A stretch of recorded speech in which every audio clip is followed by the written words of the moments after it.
Hello Nigerians, and special greetings to the good people of Kogi Central and Kogi State.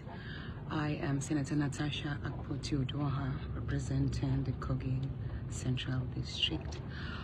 This is the third day of commissioning of projects leading into the celebration of our second year in office as Senator, which will take place tomorrow, the second day of November 2025.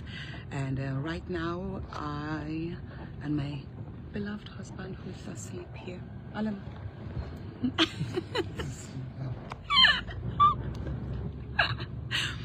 We're actually on the road journeying to a community named Osara, Abobo in Adavi local government.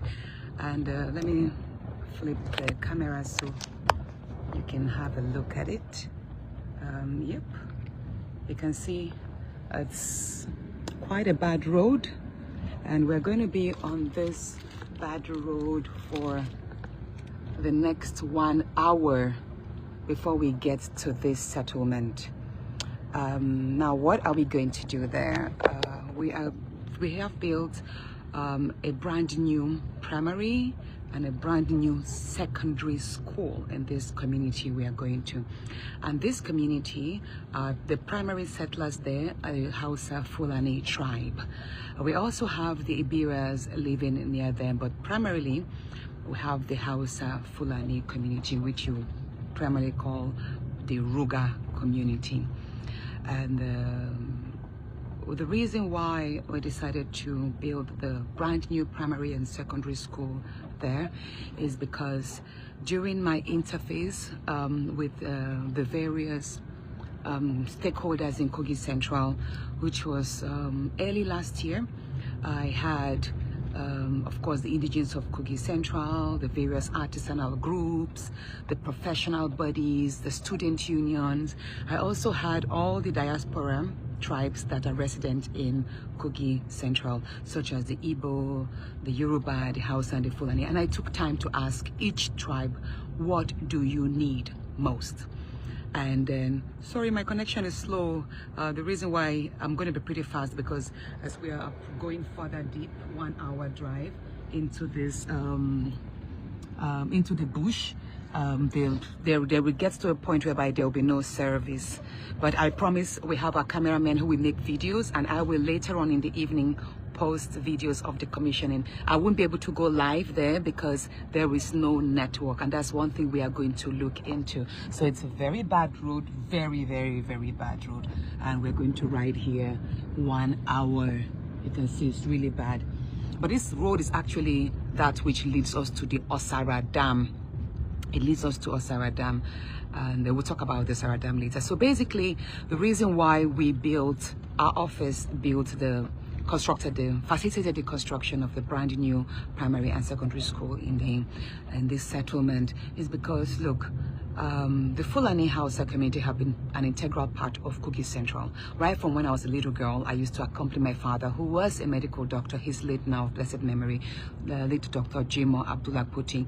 He was a medical doctor, and he was very selfless. Now, I learned empathy and leadership from my late father. So I would accompany him after school, and sometimes on Saturdays I would hold his little medical kit, and my father would drive hours to these settlements and other Fulani settlements, and he would treat them for free. My father would treat the Hausa Fulani community for free. And you know what I would do? I would get, every time I live there, they would give me a jug of milk. They'll give me a bowl of fura. And there was even one community, I can't remember, they actually dashed me a little calf, should I say. You can see we're moving towards there already. You can see them. You can see lots of them, so we're approaching. So, but these people have lived very peacefully within our environment. But unfortunately, in the wake of the Fulani herdsmen and the destruction of farms and all of that across the country, their Fulani community have been stigmatized. And so many of these Fulani indigenes who are peaceful, who have lived peacefully and have contributed greatly to the economy of Kogi Central, they have been castigated, and their children didn't feel really comfortable in our schools, attending schools in our local governments like Okene, Adabi, Okehe, and Co. So they told me that, look, Fulani, there's a great awakening of the importance of education, and they would want their children to have an alternative source of income and career as against just manning and herding cattle. That they want their children to be doctors, they want their children to be lawyers, they want their children to be engineers. And you know what, when this Fulani group spoke to me, like, Natasha, Senator Natasha, we've lived here for 40 years, we've worked here, we speak the language. Some of them actually married to the Ibiras, even though they're very few. So they said they would really, really want to have a school so their children will know better and be better citizens. And you know what, that's such an honorable request. So what we did was we lobbied. Of course, every project you see us do, we had to lobby. We lobbied and ensure that they got the school that they asked for.